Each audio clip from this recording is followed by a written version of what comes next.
गांव के एक कोने में एक पुरानी झोपड़ी में दो बहनें ज्योति और मीरा रहती थीं। उनकी माँ बाप कुछ साल पहले आई महामारी में गुजर गए थे। उनके जाने के बाद दोनों बहनें खुद ही एक दूसरे की सहारा थे। एक दिन अपने ही धुन में झूलती हुई मीरा मंदिर से लौट रही थी।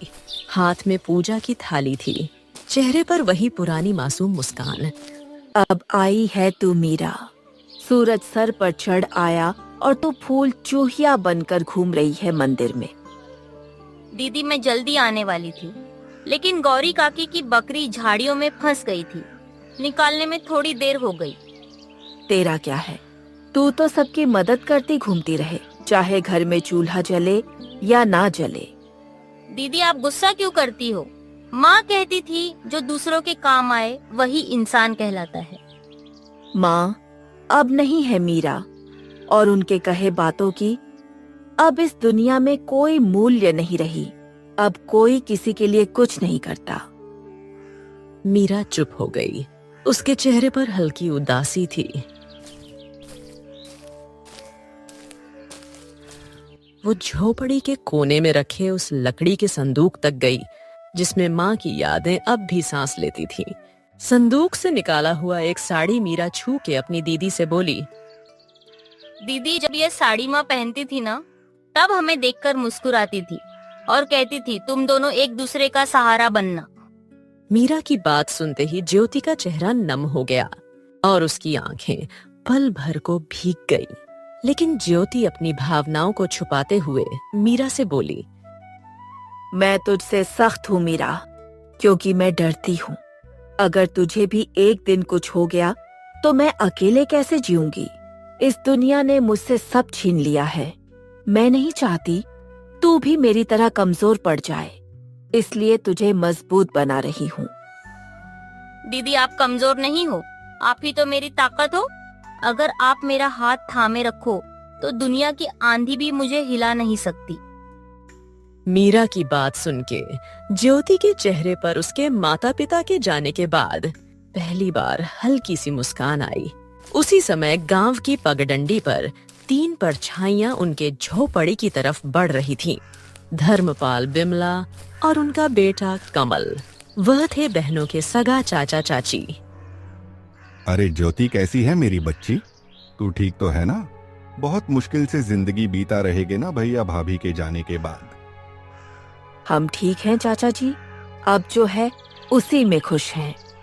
तुम्हारे हिस्से की जमीन को हमारे नाम कर देती तो हम तुम दोनों को अपने यहाँ रहने देते। तुम दोनों बहुत खुश रहती हमारे साथ। हाँ माँ, तुम सही कह रही हो। इनका घर भी पुराना हो चुका है और अब ये जमीन भी यूं ही पड़ी है और बर्बाद हो रही है। ये सब सुन के ज्योति की आंखों में आग सी चमक उठी। हमें किसी की जरूरत नहीं। बाबूजी की जमीन हमारी माँ और बाबूजी की आखिरी निशानी है। उसे हम यूं ही नहीं छोड़ेंगे। अरे बेटी, तुम्हारी जो खेतों की जमीन है वह भी तो बंजर ही पड़ी हुई है ना। और वैसे भी दुनिया समझदारी से चलती है और औरतें खेत नहीं जोतती। देख लेना, एक दिन रोती हुई आओगी हमारे पास, तब समझ आएगा कि रिश्तेदारों से मुंह नहीं मोड़ा करते। ज्योति को यह सब सुनाकर तीनों वहां से निकल गए। लेकिन मीरा यह सब घर के अंदर से सुन रही थी। यह सुन के उसका चेहरा उतर गया।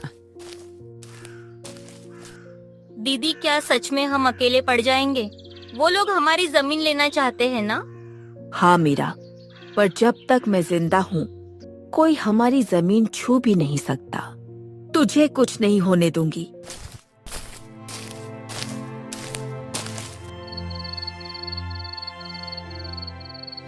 रात को चूल्हे के आगे बैठी हुई मीरा अपनी दीदी से बोली, दीदी माँ की साड़ी मैंने संभाल के फिर से संदूक में रख दी है। और हाँ दीदी, कल भागवत कथा है गांव में, चलोगे ना? मन को थोड़ा शांति मिलेगा सुन के।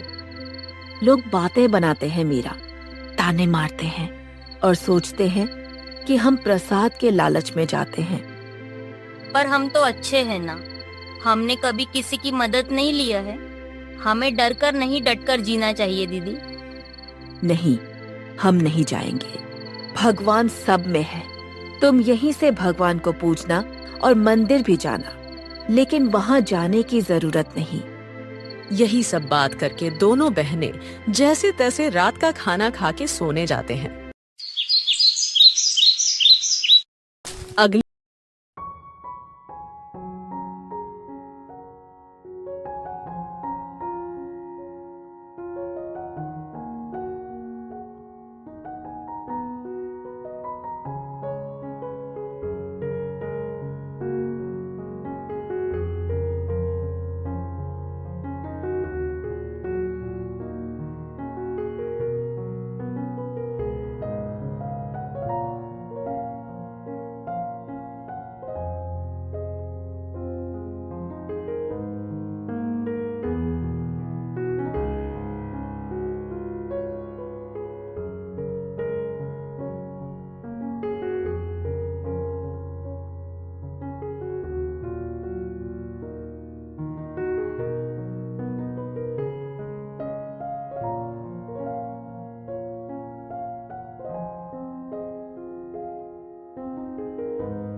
रात को जब दोनों सोने जाते हैं, तब दोनों बहनें अपनी मुश्किल भरी जीवन के बारे में एक दूसरे से बात करने लगते हैं। दीदी, माँ बाबूजी के बिना ये रातें और भी डरावनी लगती है। सब कुछ खाली लगता है ना दीदी? हाँ मीरा, पर अब हम माँ बाबूजी दोनों की जिम्मेदारी निभा रहे हैं। हमें हार नहीं माननी। ये जमीन, ये घर, सब कुछ उनका दिया हुआ है। हमें इसे बचाना है किसी भी कीमत पर। यही सब तो माँ बाबूजी की यादें हैं। ज्योति बहुत ही हिम्मती थी। वह तो किसी से मदद भी नहीं लेना चाहती, लेकिन उसे अपनी बहन को लेकर बहुत चिंता होती थी।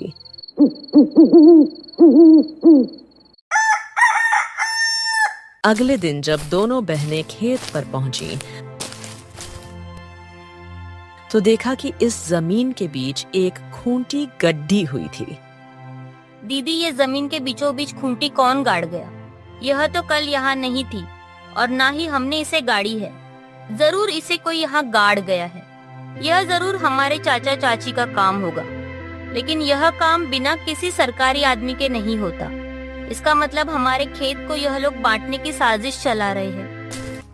उसी वक्त दूर से धर्मपाल आता दिखा और उसके साथ विमला और उनका बेटा कमल भी था। तीनों के चेहरे पर अजीब सी मुस्कान थी। अरे बेटियों, घबरा क्यों रही हो? हम तो बस मदद करना चाहते हैं। तुम्हारे माँ बाप के जाने के बाद जमीन की देखभाल जरूरी है। तुमसे अकेले तो होगा नहीं। चाचा जी, आपकी मदद की जरूरत नहीं है हमें। ये जमीन हमारी माँ बाबूजी की निशानी है। इसे किसी के हवाले नहीं करेंगे। अरे बच्चियों, ऐसे कैसे नहीं दोगे? यह जमीन तो तुम्हारी और हमारी। कमल के दादाजी ने अपने दोनों बेटों को बराबर हिस्सा करके दिया था, लेकिन शायद तुम्हारे पिता अपने आखिरी दिनों में तुमसे यह बात बोलना भूल गए। इतने साल तो हम साथ ही खाए पिए हैं। हम तो तुम्हारे भलाई ही चाहते हैं। अब ये दुश्मनी क्यों? दुश्मनी तब शुरू हुई चाची, जब आपने हमें अकेले समझकर हमारी जमीन पर नजर डाली। और चाची, दुश्मनी तो आप लोग हम दोनों से निकाल रही हो। अरे मीरा, इतनी गरज क्यों रही हो? छोटी हो छोटी बनकर रहो। ऐसे बड़ों के बीच मत बोल, समझी?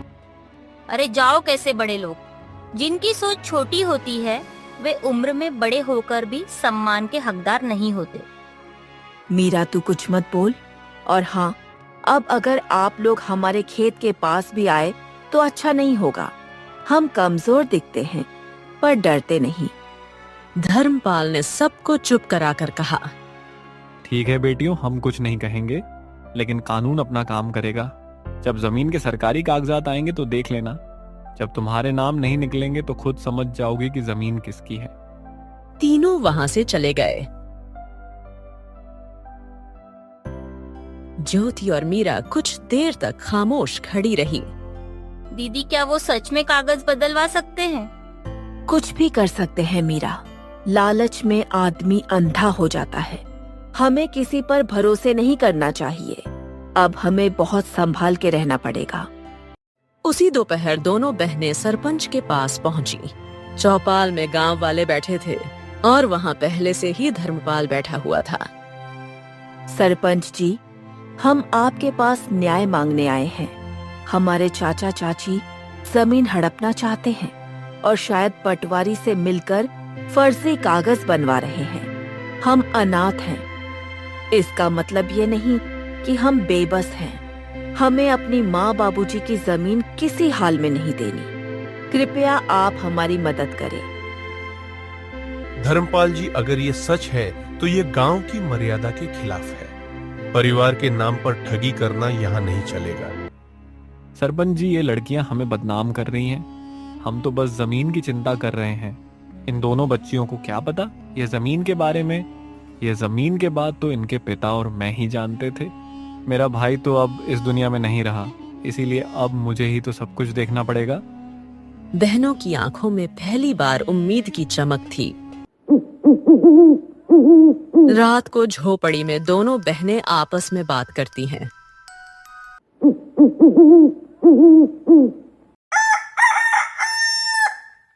गांव वालों में फुसफुसाहट होने लगी। हमने इन बच्चियों को बचपन से देखा है। ये झूठ नहीं बोल सकती। धर्मपाल के मुंह में राम, बगल में छुरी। हम सब समझते हैं इसके बारे में। सरपंच ने इस बात को अगले दिन पंचायत में विस्तार से निकालने की बात की और फैसला अगले दिन देने की बात कही।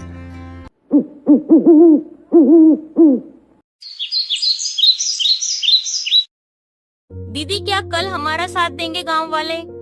देखते हैं क्या होता है। मुझे किसी पर भी भरोसा नहीं रहा है।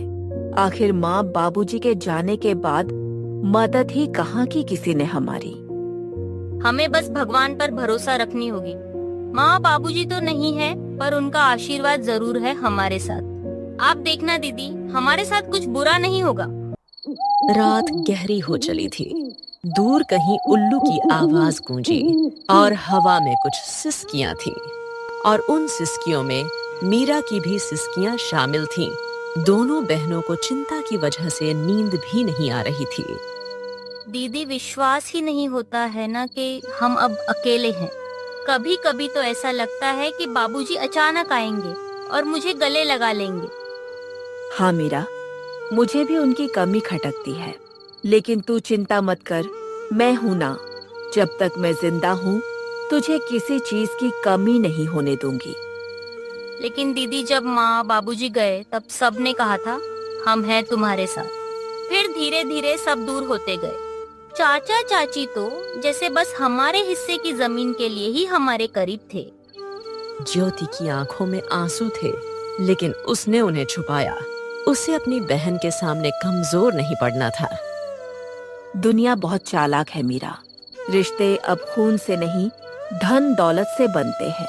लेकिन हम भी अब चुप नहीं रहेंगे। अगर हमें अपने अधिकार के लिए लड़ना पड़े तो लड़ेंगे। कि सुबह होते ही गांव में एक अफवाह फैल गई कि धर्मपाल अब पंचायत से कहकर जमीन अपने नाम करवाने की तैयारी कर रहा है। गांव की गलियों में लोग कान्हा फूंसी करने लगे।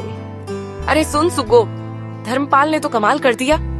अपने ही भाई की बेटियों को बेघर करना चाहता है। हाँ काकी, कैसा रिश्तेदार है, अपने ही भतीजों को बेघर करने में तुला हुआ है।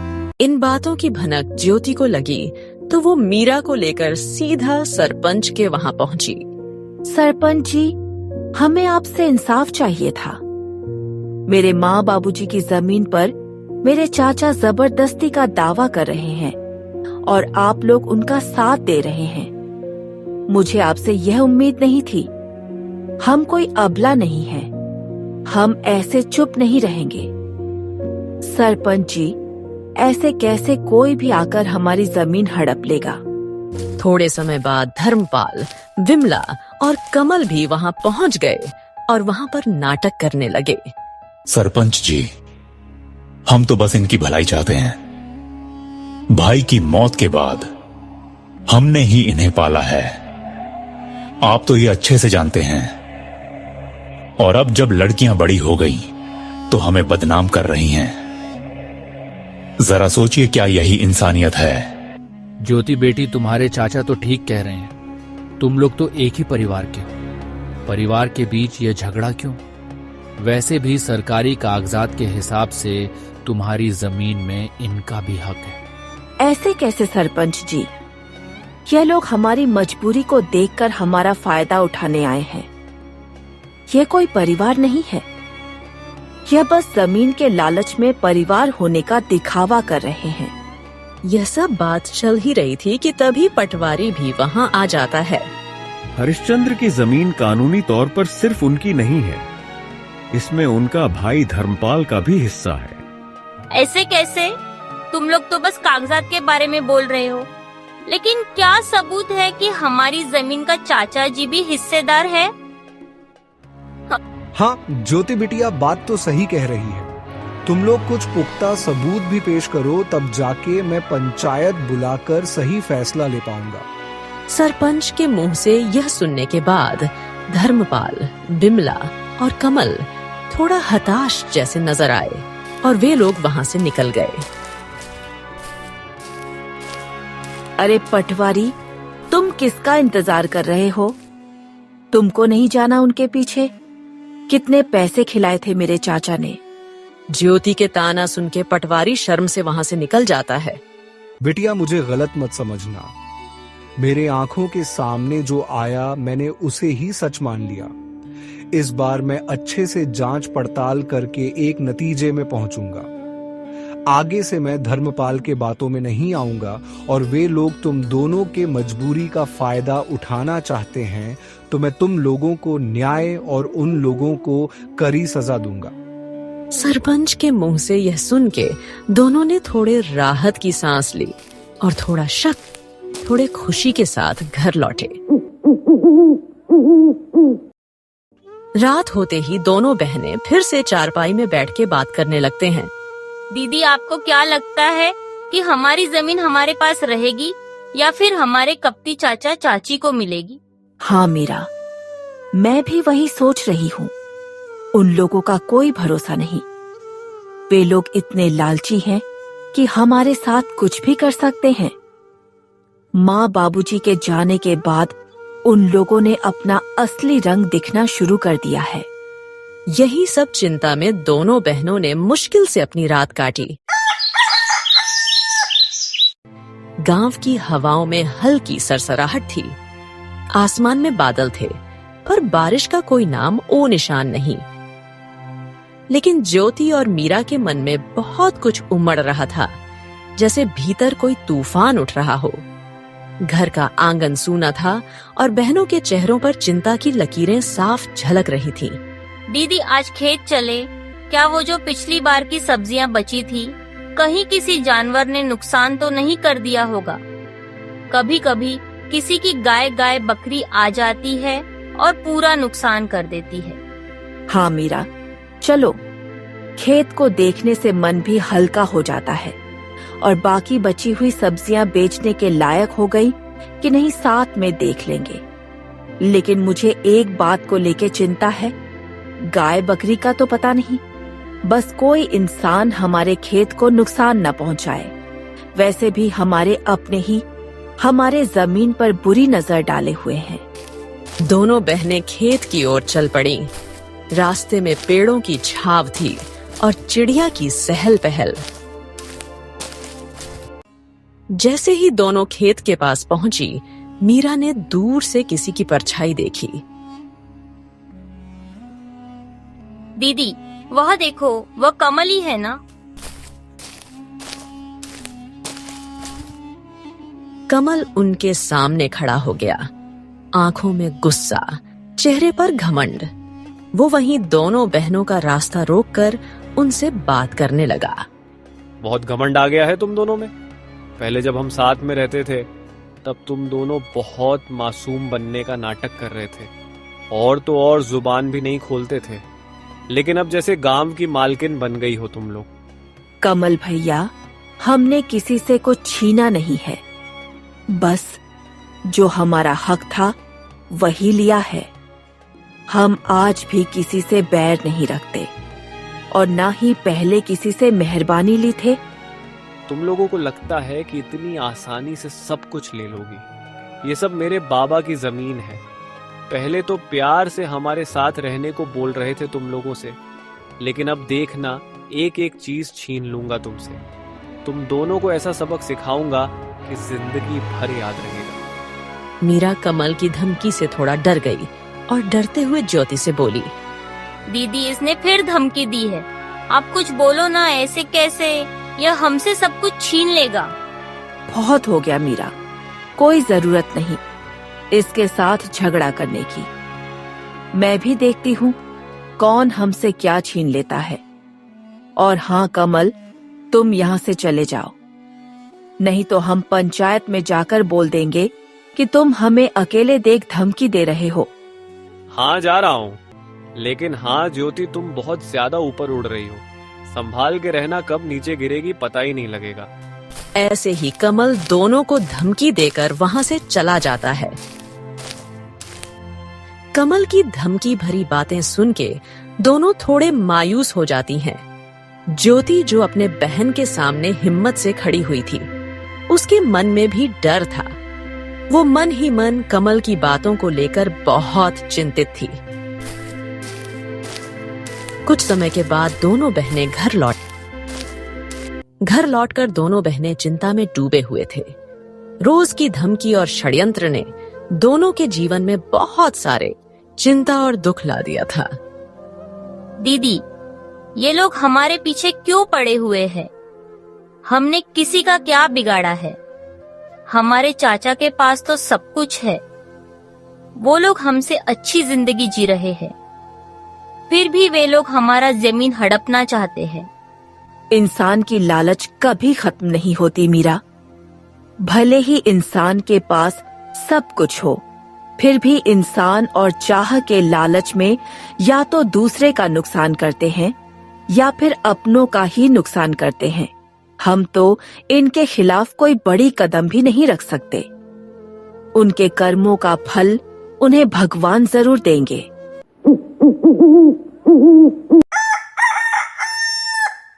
ऐसे ही कुछ दिन बीत जाते हैं। एक दिन अचानक धर्मपाल के चावल के मिल में किसी कारण आग लग जाती है। जब दोनों बाप बेटे को यह खबर मिली तो वे दौड़ते हुए वहां पहुंचे। मिल के बाहर लोगों की भीड़ जमी हुई थी, लेकिन गांव वालों ने पहले से ही आग बुझा दिया था। धर्मपाल और उसके बेटे को देख गांव वाले कान्हा फूंसी करने लगे। अरे ये आग ऐसे ही नहीं लगी, ये तो धर्मपाल और उनके परिवार के किए गए बुरे कर्मों का नतीजा है। उन्होंने बिन माँ बाप के उन दोनों लड़कियों को बहुत परेशान किया था। अब देखो क्या हुआ इनके साथ। हाँ भाई, बिल्कुल सही कह रहे हो। मैं भी वही सोच रहा था। भगवान बुरे कर्मों का सजा इंसानों को जरूर देता है। भगवान के घर देर है लेकिन अंधेर नहीं। गांव वालों की बात सुन के दोनों बाप बेटे गंभीर चिंता में चले गए।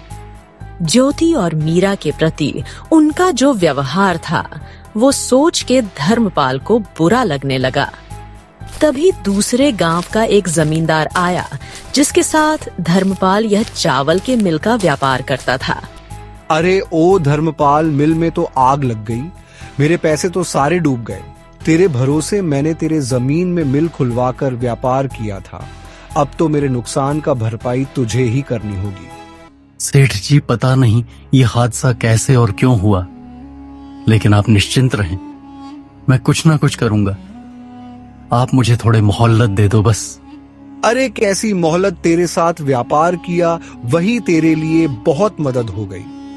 अब मैं तेरे लिए कुछ नहीं करूंगा, मुझे मेरे पैसे वापस कर और उसके बाद तू अपने रास्ते और मैं अपने रास्ते। सेठ जी, आप ऐसा मत कीजिए, इस मुसीबत के घड़ी पे आप यूं मुंह मत फेरिए। मैं कुछ भी नहीं जानता, मुझे बस मेरे पैसे चाहिए। बहुत मदद कर चुका तुम लोगों की, तुम जैसे लोगों के साथ मैंने व्यापार किया, वही बहुत बड़ी बात है तुम लोगों के लिए। कुछ भी करना परे करो, बस मुझे पैसे दे दो। ठीक है, फिर आप मेरे इस जमीन को ले लीजिए। इस जमीन से तो आपका थोड़े से कर्ज चूकता हो जाएगा ना।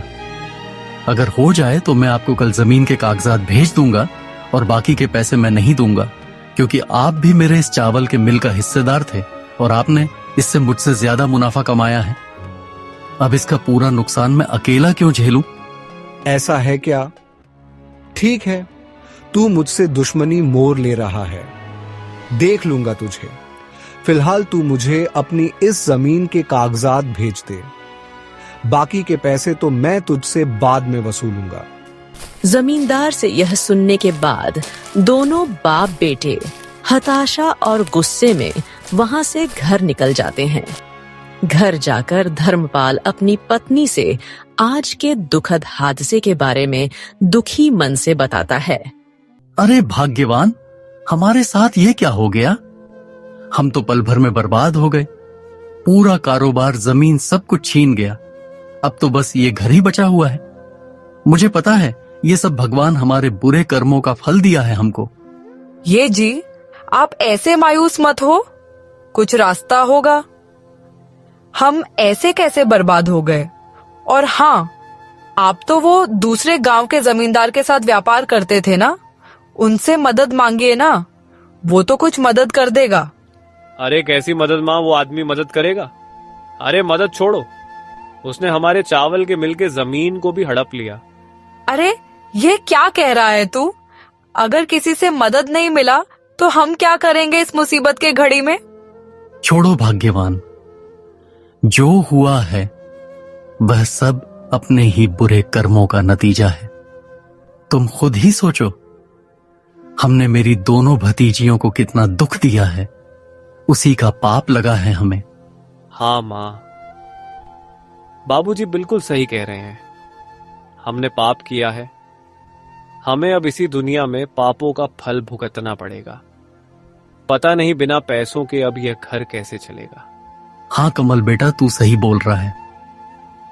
अब हम ये घर कैसे चलाएंगे? हमें तो गांव में कोई मदद भी नहीं करेगा। ज्योति और मीरा के ऊपर के अन्याय के लिए गांव वाले भी हमसे नाराज है। ऐसे तो हम सड़क पर आ जाएंगे। यह सब बात करके तीनों बहुत उदास हो जाते हैं और तभी इस उदासी भरी माहौल में विमला बोल पड़ती है। ये जी, मेरे मन में एक विचार आया है। क्यों ना हम ज्योति और मीरा के पास जाकर उनसे मदद मांगे और साथ में उनसे हाथ जोड़ के माफी भी मांग लेंगे। मदद कैसी मदद माँ? वे दोनों हमारी कैसे मदद करेंगे?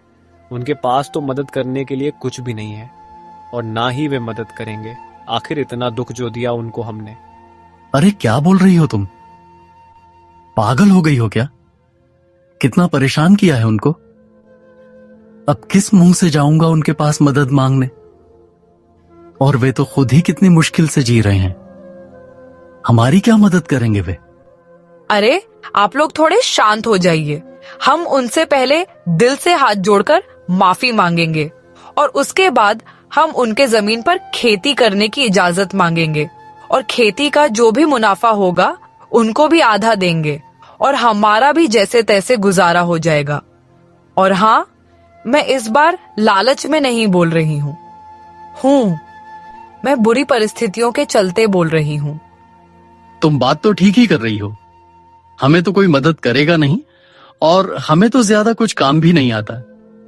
बस थोड़ा खेती बाड़ी जानता हूं मैं, और अगर वे लोग मदद के लिए मन जाए तो कमल भी मेरी खेती में मदद कर देगा।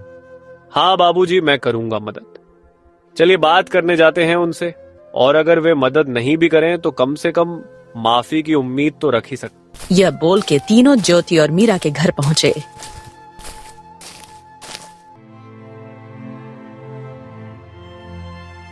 चाचा जी, आप लोग अब यहाँ क्या लेने आए हो? ज्योति बेटी, हमारा चावल के मिल पे आग लग गई है। हम तो पूरा बर्बाद हो गए। हाँ, मुझे पता चला आपके बारे में और मुझे इस बात का खेद है, लेकिन आप हमारे पास क्यों आए हो? क्या आपको लगता है कि आग हमने लगाया है? नहीं ज्योति, तू हमें गलत समझ रही है। हम तो तुम दोनों से माफी और मदद की आस ले आए हैं। मदद? कैसी मदद चाची? क्या मदद चाहिए आपको? हम तो खुद ही जैसे तैसे जी रहे हैं और आप किस हक से मदद मांग रहे हो? हम हैं ही कौन आप लोगों के? बिमला ने गिड़गिड़ाते हुए ज्योति और मीरा को सब कुछ बताया और यह सब बात होते समय धर्मपाल और कमल शर्मा से अपनी सिर झुका लिया था। मीरा बिमला की बात सुन के बोली, हम मदद करेंगे चाची, जो हुआ सो हुआ।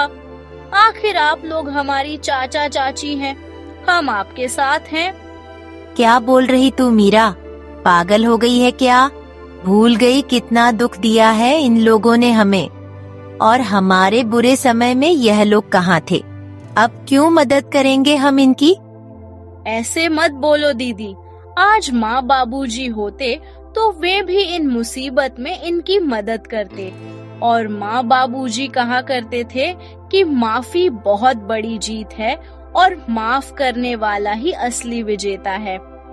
फिर भी मीरा, मैं इन लोगों की करतूत नहीं भूलूंगी। मैं मदद करने के लिए तैयार नहीं हूँ। दीदी, आपको मेरी कसम, कृपया आप उनकी मदद कर दीजिए। और वैसे भी इनको हमारे जमीन पर खेती करने देंगे तो हमारी भी बहुत मदद होगी और हम आगे से हंसी खुशी एक साथ रह पाएंगे। मान जाओ ना दीदी, मुझे माँ बाबूजी की कमी बहुत खलती है। इनके साथ होने से मुझे अच्छा लगेगा। ज्योति मीरा का मासूम चेहरा देख उसके खातिर मान जाती है और धर्मपाल, विमला और कमल ने भी हाथ जोड़कर दोनों से माफी मांगते हैं और वादा करते हैं कि आगे से कभी भी उनका बुरा नहीं सोचेंगे।